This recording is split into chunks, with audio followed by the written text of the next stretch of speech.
যদি কোনোদিন তোমরা ফ্লাইটে যাত্রা করে থাকো তাহলে ফ্লাইটের জানলা দিয়ে উঁচু উঁচু পাহাড়, শহর আর হতে পারে পাশ দিয়ে অন্য ফ্লাইট উড়তেও দেখেছো। কিন্তু এমন একটা ফ্লাইট আছে যেটা 10 ঘন্টা ধরে শুধু সমুদ্রের উপরেই উড়তে থাকে। মানে শুধু সমুদ্র ছাড়া দূর দূর পর্যন্ত আর কিছুই দেখা যায় না। দুনিয়াতে এমন কিছু রাস্তার মধ্যে সবচেয়ে ভয়াবহ রাস্তার মধ্যে একটি হচ্ছে সাউথ প্যাসিফিক ওশানের, যেটাকে পয়েন্ট নিমো বলা হয়। লাটিন এয়ারলাইন্সের ফ্লাইট 800 যেটা অস্ট্রেলিয়া থেকে চিলিতে যায়, এই ফ্লাইট এরকম ভয়াবহ রাস্তা থেকেই যায়। এই ফ্লাইট পয়েন্ট নিমোর পাশ থেকে যায়, যেখান থেকে কাছে শহর বা জমি হাজার হাজার কিলোমিটার দূরে।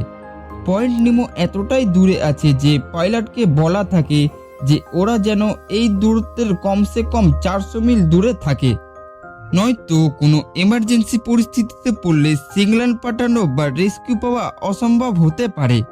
পয়েন্ট নিমোর দ্বিতীয় নাম হচ্ছে ওশেনিক পয়েন্ট অফ ইনএসেবিলিটি, যেটা মাটি থেকে প্রায় 3000 কিলোমিটার সব দিক দিয়েই দূরে।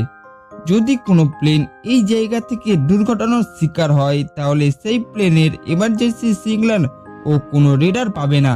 এই জন্য লাটিন এয়ারলাইন্স ফ্লাইট 800-কে এই রুট দিয়ে যাওয়ার সময় 400 মিলের দূরত্ব রাখতে বলা হয়। আর যদি কোনো দুর্ঘটনা ঘটে যায় তাহলে সবচেয়ে কাছের মাটি অ্যান্টার্কটিকায় হয়, আর সবচেয়ে কাছের মানুষ ইন্টারন্যাশনাল স্পেস স্টেশনেই থাকে। অস্ট্রেলিয়ার কোয়ান্টাস এয়ারলাইনও নিজের ফ্লাইট বোয়িং 787 ড্রিম লাইনারকে সিডনি থেকে স্যান্টিয়াগো পর্যন্ত এই রুট দিয়েই চালায়। আর এই রুটটি অ্যান্টার্কটিকার কোস্ট লাইনের এতটাই কাছে থাকে যে যদি কোনো এমার্জেন্সিতে ল্যান্ডিংয়ের দরকার পড়ে তাহলে অ্যান্টার্কটিকার ম্যাকমোডো স্টেশনই লাস্ট অপশন হয়ে থাকে। ভেবে দেখো, যদি কোনো 300 লোকের প্লেন এমার্জেন্সিতে অ্যান্টার্কটিকাতে ল্যান্ড করে তাহলে তাদের কি হবে? ওখানে না কোনো হসপিটাল আর না কোনো প্রপার সাপোর্ট, কিছুই পাওয়া যাবে না।